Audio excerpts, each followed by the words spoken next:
You're listening to The Briefing, first broadcast on the 19th of November 2024 on Monocle Radio.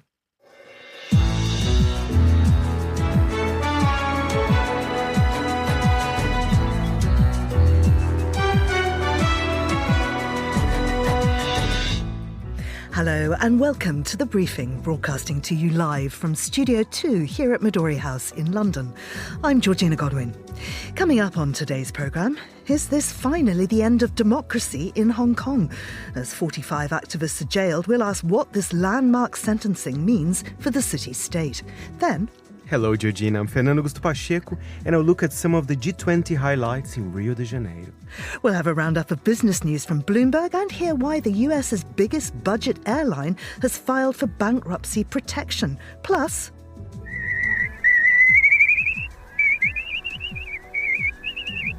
that's a recording of the slender-billed curlew, a sound that will never again be heard in real life, as experts declare the species extinct. All that right here on The Briefing with me, Georgina Godwin.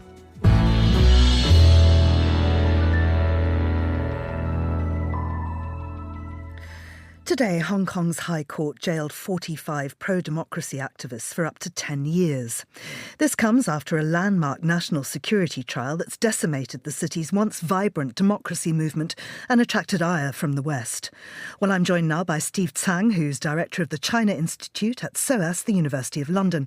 Steve, many thanks for coming on the programme. This all goes back to the 2020 National Security Law. Can you just recap for us? Well, the 2020 National Security Law of Hong Kong effectively imposed a parallel judicial system in Hong Kong so that cases which are deemed to be of national security relevance are being tried in a different system from the old common law systems in place in Hong Kong. Therefore, the guilty verdicts of all those accused are almost guaranteed. The only question is how heavily they would be sentenced for the protest they conducted. What were the charges against the activists? Well, the charges against the 47, two of whom were acquitted, really were related to the holding of a mock primary election in Hong Kong, because the scheduled election was not going to be held as a result of the pandemic, and those Democrats tried to hold a primary, and this was being deemed by the government in Hong Kong and in Beijing as a direct challenge to the national security of China, and therefore they were charged under the national security law and duly found guilty. So tell us about the sentencing. Well, the sentencings really are meant to deliver two results. One is to make sure that the 45 who had pleaded guilty or were found guilty would be taken out of circulation for a substantial period of time, between 4 to 10 years. And the other is to send a clear message to the rest of the people in Hong Kong wanting to develop democracy that don't even try to do it, because even for those most moderate people who did it and plead guilty, they will be incarcerated for a minimum of 4 years. Think twice. So, has this been successful? What's the impact on the future of democracy there, and how strong is the activist movement now? Well, it will have a short to medium term immediate effect for the simple reasons that the very, very harsh sentences would be sending chills up the spines of activists in Hong Kong. But I don't think it means that people who want democracy in Hong Kong will simply give up. They simply would be retreating for the moment and see how things developed moving forward. The spirit for democracy, I don't think, has been extinguished in Hong Kong, at least not yet. But what alternatives exist for them? How are they going to be able to move forward with this movement?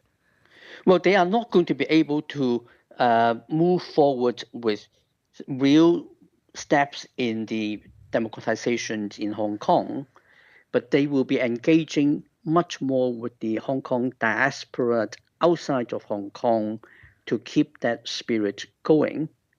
The British BNO scheme has allowed a large number of immigrants into the UK from Hong Kong in the last few years, and that will certainly keep that up. And a lot others went to the United States, to Canada, to Australia, and to New Zealand as well, and some to Taiwan. And again, all these people will keep that spirit up. So tell us more about the reaction from the West. Well, the reaction from the West has been remarkably muted so far. I mean, we had a meeting between the British Prime Minister and Xi Jinping yesterday on the sideline of G20, and Keir Starmer did not even mention this to Xi Jinping at all. He mentioned Jimmy Lai, a very prominent pro-democracy British citizen in Hong Kong, who's been incarcerated in parallel use of the national security law. But Starmer did not raise this particular case of the 45 involved. And what about the US? Well, in the US, the Secretary of State nominate Marcos Rubio is somebody who had previously taken a very strong position on this, but so far he has been quiet on the matter, no doubt with an eye over his confirmation in the US Senate in mind. So, I mean, this comes down to the West wanting to preserve its economic ties with China, I'm gathering.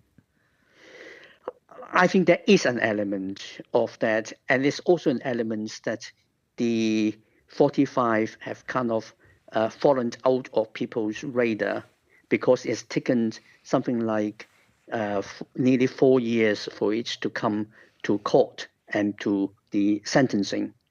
So people who are not paying attention to China-Hong Kong matters have largely forgotten about them. Is there any likelihood of an appeal, a successful appeal?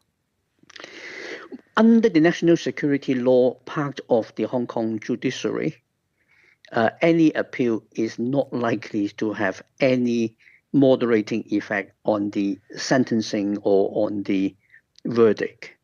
So I don't think going down that route is going to get any of those being sentenced anywhere. Steve, thank you very much indeed. That's Steve Tsang there, Director of the China Institute, SOAS, at the University of London.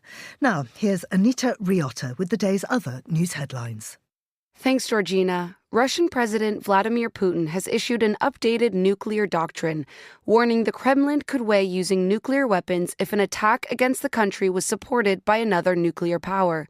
The statement comes as Ukraine has used U.S. weapons to strike into Russia for the first time. Police in Georgia have detained 16 people in Tbilisi as protests over last month's parliamentary elections continue. The country's pro-Western president, Salom Zurabishvili, has today asked the Constitutional Court to annul the results, arguing they were rigged. Left-wing parties in Italy hold on to stronghold regions Emilia-Romagna and Umbria. The results did, however, show a decline in support for the left coalition, as well as a large-scale weakening in voter turnout. Thanks, Georgina. Back to you. Thank you, Anita. As the G20 meeting in Rio de Janeiro wraps up, I'm joined now by Monocle's senior correspondent, Fernando Augusto Pacheco, for a look at the Brazilian perspective of the summit. Fernando, welcome. The final text was approved. What do we know about that? Well, I think in the end, a lot of people were very skeptical. Would this be a success for Brazil? Will this text be approved? Because Argentina was saying that they might not sign. But in the end, it was kind of a resounding success, I have to say. So, Georgina, in this final text, of course, there's been taxation for the super rich. So all those 82 countries, they've signed this deal. Also, there's been some discreet mentions of the Gaza crisis and the impact of the Ukraine war. I know the European countries, perhaps they wanted a little bit harsher words when it comes to that. It didn't quite happen because of all sorts of reasons. Those things, they take a long time, to make. So, and of course, one that Lula is very close to, in fact, he's the one who suggested, which is a global alliance against poverty and hunger. And in some ways, I think Lula is the right person to do that because when he was a child, he experienced hunger. So it's something that is very close to his heart, especially in his first 2 terms when he was president in the early noughties as well. I mean, these are words, though, and I wonder just how easy it is to implement this. Of course, we all want to end worldwide hunger. Yes. It is words, and you know what, Georgina, looking ahead for next year as well. And I think perhaps that's when you say perhaps it's not such a success because Trump is back in power. I'm not sure if he would actually sign this text. So I think next year's G20 will look very, very different. So in that sense, you are a little bit right. Those are words. We have to see if there will be some action. It's early days and people are already very much looking to next year, which will be very different. So you mentioned Lula, and there's this wonderful montage you found of Lula smiling at political leaders. Except for one. Except for one. This is a brilliant montage that Folha de São Paulo did, a Brazilian daily. Lula is very smiley, I have to say. Although he's center-left, he always had very good relations with George Bush, for example, when he was in power. He's smiling here with Giorgia Meloni, far-right, and Lula. I mean, you wouldn't imagine both of them smiling together. The president of South Africa, Keir Starmer, the prime minister of India, Macron, of course. They are friends. They have a little bromance between both of them. But Javier Milei, he's smiling to everyone except Javier Milei. And even when there were greetings, when the leaders arrive at the event, I mean, there was only kind of a handshake, quite a distant handshake, and no smiles whatsoever. They have a terrible relationship. And it's quite interesting because Brazil and Argentina, of course, they are strong economic partners. It's a little bit challenging with Milei, and Milei, a big supporter of Trump as well. Of course, and I wonder what this means for their bilateral relations between the two countries going forward. It will affect. I mean, listen, Lula, as I said, he does cooperate with different political parties, even our Congress. I mean, he doesn't have majority in the Brazilian Congress. So we're not sure. But, for example, Javier Milei is a very volatile figure, so we don't know what to expect. But there was not just the Milei problem, there was the Janja problem. Janja is Lula's wife. I mean, I have to quote her. She did tell Elon Musk to fuck himself. That was a shock to Brazilian diplomacy. And all the diplomats were worried and saying that there would be a backlash. Why did she say that? What's the context? Well, she was saying in the context, of course, remember Elon Musk, he tries to interfere with Brazilian politics. That's why X was banned in the country for a few months. And of course, he's a bit of a hated figure among the left. But I do agree. I think as the wife of the president, you really shouldn't say that. So it did, this would be very challenging. But Lula said the next day, I'm not sure if it was in relation to that, but he said, we should not swear to anyone ever. In a way. So 2 big problems there, Javier Milei and Janja. Janja's had a slap on the wrist. Oh, yes. There's a lighter topic, and it's one you and I have been looking forward to all morning since we were told that the sort of backstage people, if you like, were planning to get involved. Absolutely. This is a very important story. First of all, saúde, Georgina. Saúde. We are drinking caipirinhas here in the studio, made by Mili. I tried already. It tastes amazing. A very good balance of cachaça, lime and sugar. But the reason I mentioned caipirinha, of course, also because I wanted to drink today caipirinha. But it's a Brazilian national drink, right? It is Brazil's national drink. It looks very beautiful. There's a lime, but you can do with other fruits if you want. And of course, if you're by the beach in Rio, if you're in Copacabana or Ipanema, there are caipirinha sellers. I mean, this is kind of a symbol of soft power of Rio de Janeiro. They're very good with their caipirinhas. But the thing is, during the G20, they've increased the price by 40%. And they are essential figures of the city. You have no idea, Georgina. They are essential workers in the city. And they were saying, well, foreigners, they can pay the higher price. I mildly agree with that because when there's a big holiday in Rio, the price has gone up. They do a lot of effort to bring those caipirinhas to the public. So if you are on the beach, and of course, maybe some leaders have tried some of the caipirinhas. Macron, indeed, was running in Copacabana. I'm sure after a big run, you need a little caipirinha, right? Well, it possibly wouldn't be the healthiest option, would it? I think it's healthy. There's lime in it. Lime is very good for the blood. I mean, don't quote me on that, okay? I won't. It's good for scurvy. You don't get scurvy if you eat lime. Yes, scurvy, indeed. a disease that was eradicated But a few hundred years ago.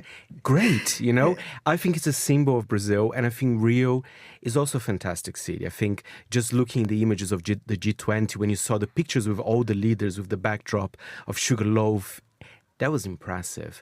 And actually Lula managed that because this picture with the leaders didn't happen in the last two G20 events for all sorts of reasons. People didn't want to be photographed with someone from the Russian delegation and all sorts of things. But it's back. The picture is back. And some caipirinhas too. Oh, these caipirinhas are delicious. What do you think? It's quite tart. It's very tart, yeah. A bit like you, Fernando. What are the exact ingredients? There is cachaça, which is our national drink, some sort of rum, but I shouldn't say that. It is cachaça, okay? Lots of ice. You put sugar in it and lime, and you put a lime wheel on the rim of the cup as well. And you can do with other fruits. Pineapple is also very popular. And sometimes people do caipirosca, which is caipirinha with vodka, which is a little bit lighter. But, I'm very conservative. I like mine with cachaça, like the one we have now. Well, Fernando, we're going to take a picture and we'll post that on Insta, right? Absolutely. So listeners can see exactly what caipirinha looking during a lunchtime show looks like. Possibly not very wise. It's for work. It's for work. Saúde. Saúde. Fernando, thank you very much indeed. You're listening to The Briefing on Monocle Radio.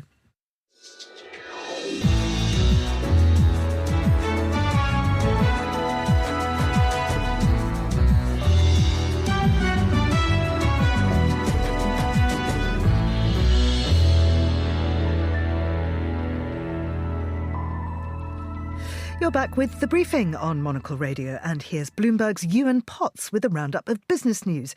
Ewan, we're going to start with regulators in the US ramping up their crackdown on Google. Tell us more.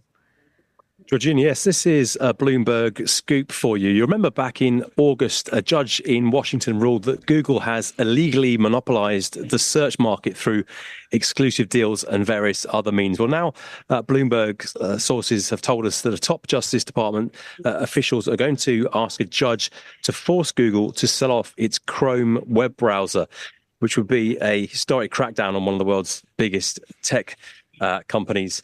Now, antitrust enforcers want the judge to order Google to sell off the web browser. It is the world's most popular web browser because it represents the key access point through which many people use the search engine. It's also, of course, the place where Google has been rolling out its AI offering. So it's really quite fundamental to the Google ecosystem, if you like. The company is not taking it lying down. It says that the Justice Department continues to push a radical agenda that goes far beyond the legal issues in this case. And it says that if it goes ahead with forcing the company to offload the web browser, it would harm consumers, developers, and American technological leadership at precisely the moment that it is most needed. So perhaps playing a little bit towards into Trump's nationalistic agenda, if you like. If the judge accepts it, but sorry, go ahead. I just wonder if the advent of Trump might change this then. Well, that's a really interesting question because actually this case actually dates back to Trump 1.0. It actually began under the first Trump presidency and it's rolled over into the Biden presidency. But I think, of course, I'm sure you've been discussing this on the show, the differences between Trump 1.0 and Trump 2.0 are considerable and his opinions have changed on some things and he has a different team around him. So whether the regulatory crackdown on tech continues, I think it really is an open question. But Google will certainly be hoping to appeal to Trump on grounds that Google is an American national champion. Of course, the US has a massive lead in tech, and perhaps Trump won't want to attack it in that way. So just a bit of a gear change. Why is the middle of the market proving so difficult for many companies? Now, Georgina, I don't know if you like buying fancy food or if you tend to go for the low-cost options, but an interesting story today. It's our Bloomberg Big Take on the middle of the market. Now, we've talked on the briefing before about the hollowing out of the middle of the market when it comes to retail. In the UK, for instance, people going to the cheap German discounters at Aldi and Lidl, and also buying fancy stuff from the top end, where it's the big players in the middle, your department stores and some of your middle-of-the-road supermarkets, which have really struggled. Well, this Bloomberg Big Take is about how this trend is also taking place within consumer products as well. It gives the example of mac and cheese in America, which was dominated for years by Kraft, which is a middle-of-the-road product.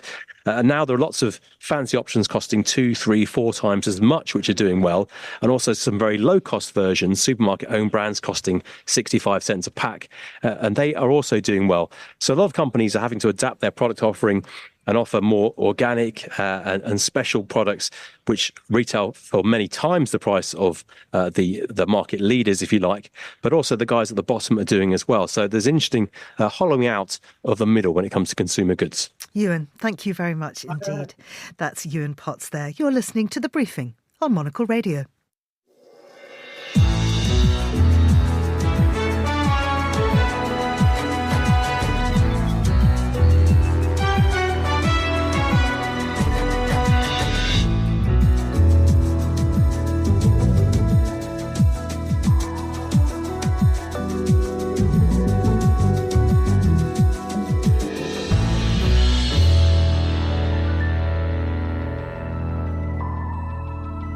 Now, the news is not good for the US airline Spirit. Last week, one of its planes was hit by gunfire while attempting to land in Port-au-Prince, resulting in what the airline described as minor injuries to one crew member.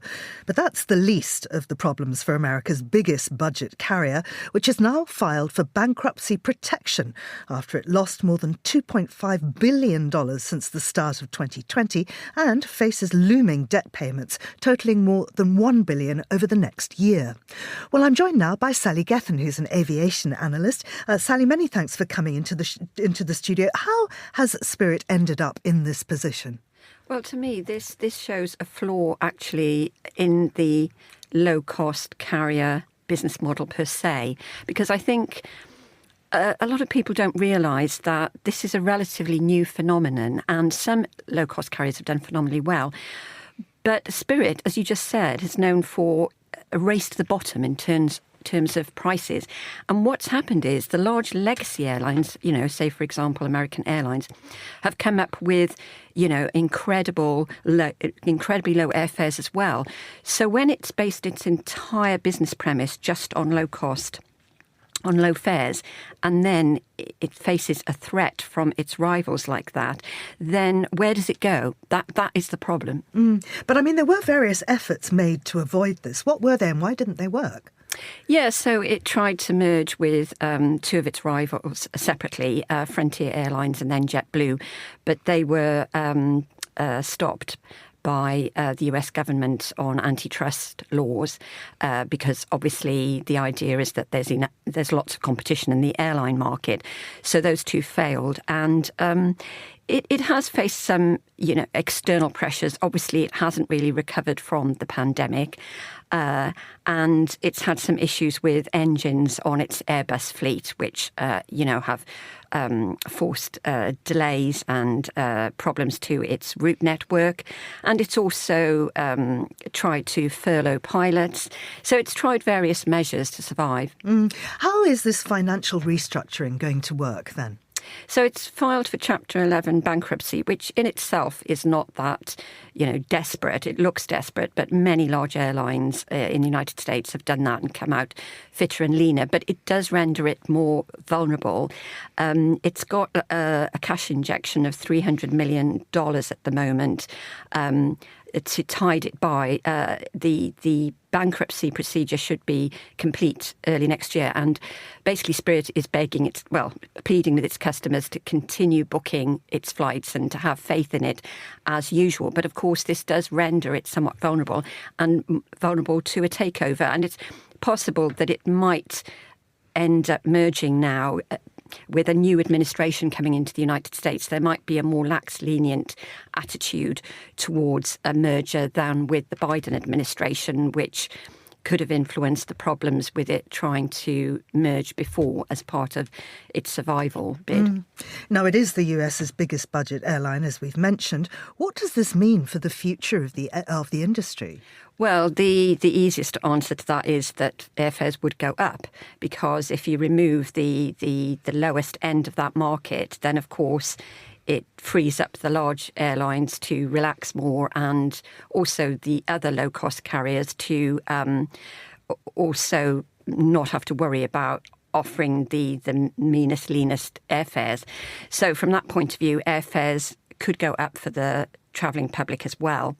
Another really interesting point is that Spirit has actually tried to bundle fares in mimicking its larger airline rivals. So bundling means putting in those aspects like a larger seat, extra bags, for example, as part of an all-in fare. And that detracts from its original aim, which was to unbundle everything so passengers could choose what to add and just fly at the minimal level of cost. So, yeah, it does look a shaky. It's going to be a very shaky time for Spirit. And the other thing is that it didn't benefit from being one of the big airline alliances. It was more on its own, and therefore its frequent flyer, its loyalty program would be stand-alone. And for a lot of passengers, they invest quite a lot in their loyalty points that they want to redeem later on. So it's not just the price of the fares right now and, the immediate future, just booking a one-off fare. It's also the loyalty of its customers and the confidence they will have in staying with Spirit, because they think it's going to survive long term. Sally, thank you very much indeed. That was the aviation analyst, Sally Gethin.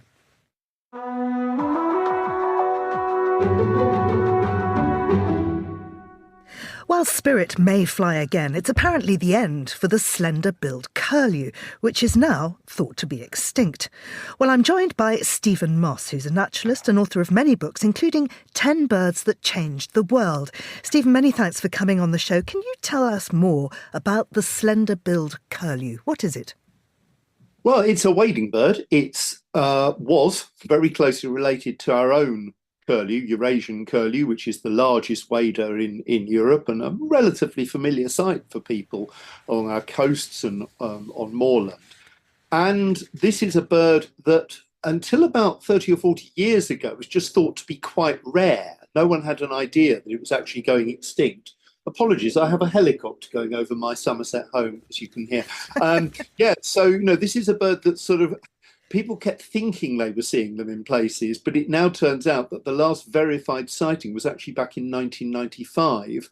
And unfortunately, the various scientists and conservation organisations have now said that there is a more than 99% chance that the species has gone extinct on our watch. And is this the first known bird global extinction? Oh, no, there's been hundreds of extinctions over the past 30 or 40 years. 300 or 400 years. It's the first bird that used to be seen and pass through mainland Europe. It bred somewhere in Central Asia, Northern Asia, and it passed through and it would overwinter in places like Italy, and Morocco was the last place when it was seen. So it's a bird that, many of my slightly older birding friends have seen. They went to see it in Morocco back in the 80s and 90s when there were at first a small flock there and then one or two and then just one. So it's apart from the great auk, which bred in places like St Kilda, on the edge of Europe, if you like, this is the first European bird really to go extinct. And what does this mean for the ecological world? Well, as Mary Colwell, my friend who does a lot of campaigning on behalf of curlews, pointed out, it makes no difference ecologically, really. It also makes no difference economically. This isn't a bird that we used in any way or exploited. But of course, culturally, it's incredibly important. And also it's a warning about the future. We have a roughly 11,300 species of bird in the world, of which about a quarter are either endangered or vulnerable to extinction. And what the sandhill curlew shows is how quickly a bird that was certainly 30 or 40 years ago, when there were flocks apparently seen in places like Italy, although we now think that they probably were misidentified, that a bird can go extinct, even within a place where we have, and we do have in Europe, a lot of very good wetlands that we preserve and help these birds. And it rather shows the limitations of conservation in some ways. Stephen, I mean, obviously this is bad news, but there is some good news too. And I wondered if you might end by telling us how the decline of endangered birds is being reversed in some instances. Well, it's being there are some great examples. The best known example is back in the 70s and 80s when an amazing Welshman called Carl Jones went out to Mauritius and saved a number of species, including the Mauritius kestrel, which was, I think, down to 5 individuals. And all other conservationists said to him, "You're mad, you're wasting money, it will go extinct." And he saved it. And he saved it by taking the eggs, breeding them, hatching them in captivity, then releasing the birds back into the wild. But most importantly, by making sure that their habitat was preserved and they weren't being hunted and that sort of thing. So it can be done. Carl showed that it has been done, and he did it with a number of other species. And organisations like BirdLife International and their partner here, the RSPB, are doing great work on this, but we're up against not just a climate crisis, but something that's often overlooked, the biodiversity crisis. The fact that if we keep changing habitats and losing them and damaging them, and adding climate change and bird flu and things like that to the issue, it's a bit of an uphill battle. But there is a lot of good work being done, and fingers crossed, birds like the curlew and the whimbrel and the black-tailed godwit, all of which are in the same group as the slender-billed curlew, all of which are vulnerable, can, we hope, be saved. Stephen, many thanks. That was Stephen Moss there. And that's all for this edition of The Briefing, which was produced by Hassan Anderson. Our researchers were Gunnar Grinlett and Maisie Ringer, and our studio manager was Lily Austin. I'm Georgina Godwin, and The Briefing is back at the same time tomorrow. Thank you for listening.